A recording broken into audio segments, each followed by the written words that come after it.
Question है कि brain death और कोमा में डिफरेंस क्या होता है?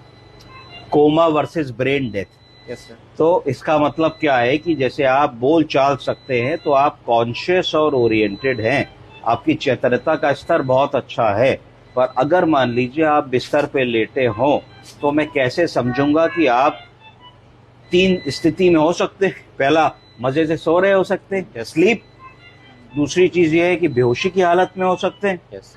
तीसरा, कोमा की हालत में हो सकते हैं, या ब्रेन डेथ की हालत में हो सकते हैं। तो प्रश्न बहुत अच्छा और ट्रिकी है कि कैसे हम अस्पताल में डिफरेंशिएट करेंगे अगर एक आदमी बोल नहीं रहा है तो कि वो बेहोश है, कोमा में है, या ब्रेन काम करना बंद कर चुका है। इसके कई सारे मापदंड या पैरामीटर्स हैं। सिंपल चीजें जो आपके लेवल पे मालूम होनी चाहिए उसके बारे में हम लोग डिस्कस करते हैं। हमेशा जो स्लीप होती है वो अराउजेबल होती है।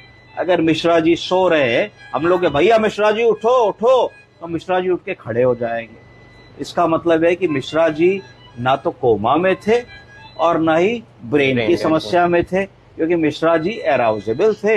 इनको हमने जगाया और ये सट्ट से जग गए। एक सिचुएशन तो किनारे हो गई कि स्लीप अलग हो गई, स्लीप इज अराउजेबल। अब दूसरी सिचुएशन आई कि एक आदमी सो रहा है, हम उसके पास गए, हमने कहा भैया उठो उठो वर्मा जी, जगो जगो। वर्मा जी नहीं जग रहे हैं, वर्मा जी नहीं उठ रहे हैं। तो इसका मतलब ये समझ में आया कि जो भी हम लोगों ने उनसे कम्युनिकेशन स्थापित किया, वर्बल कम्युनिकेशन जो कान में आवाज गई, और स्पर्श किया, छुआ हम लोगों ने, टच वाला जो कम्युनिकेशन था, उन दोनों चीजों में मरीज का रिस्पॉन्स नहीं आया। मरीज उसी तरीके से अचेत अवस्था में ही रहा। तो इससे तुम्हें अब बात दिमाग में आई कि भाई मरीज हमारा जो है जरूर कुछ ना कुछ ऐसा कारण है कि कोमाटोज्ड लगता है, और ये हमारे वर्बल कमांड्स में और टच कमांड्स में रिस्पॉन्ड नहीं कर रहा है।